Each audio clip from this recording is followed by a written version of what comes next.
Hong Gildong, the hero who dreamed of justice.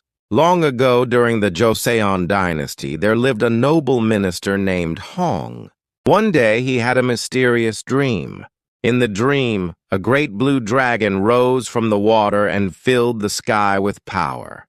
It was a sign that an extraordinary child would soon be born.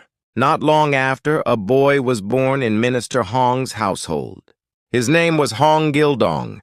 From the time he was young, Gildong was unlike any other child. He was wise, brave, and gifted beyond his years. But Gildong carried a deep sadness. Although he was the son of Minister Hong, his mother came from a lower social class. Because of this, he was not allowed to call his own father father. He was not allowed to call his own brother brother. One moonlit night, Gildong looked up at the sky and sighed. He wondered why a person's worth should be judged by birth, not by talent or heart. He dreamed of serving his country. He dreamed of helping the people. But the walls of society stood in his way. As Gildong grew older, people began to fear his great talent. Some whispered that he would bring trouble to the family. Others plotted against him in secret. But Gildong was no ordinary young man. With wisdom and courage, he escaped danger. That night, Gildong went to his father and bowed deeply.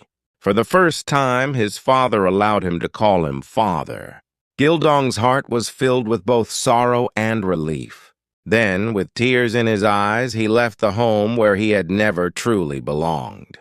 Gildong wandered through mountains and valleys, searching for his destiny.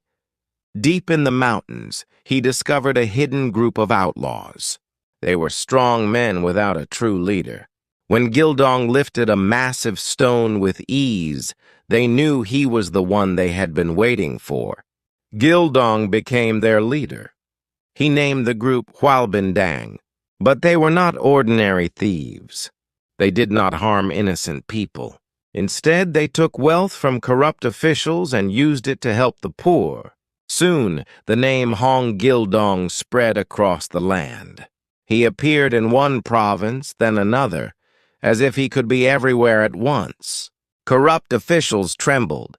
The poor whispered his name with hope. To the people, he was not a criminal. He was a hero. The royal court was thrown into confusion. How could one man appear in so many places? How could anyone capture a man with such mysterious power? The king ordered his men to arrest Hong Gildong, but Gildong always escaped like the wind. At last, Gildong appeared before the court.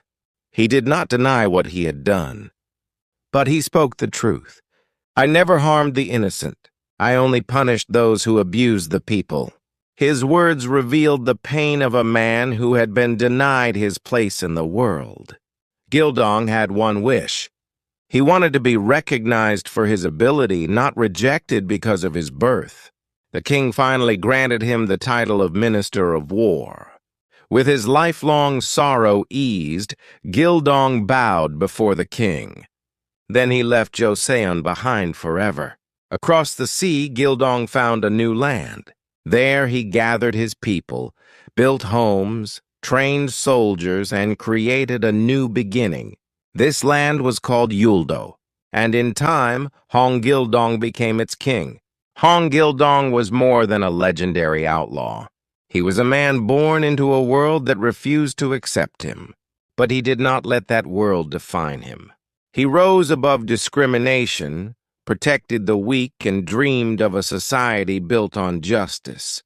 His story still asks us today, is a person's worth decided by birth, or by courage, wisdom, and the good they do for others?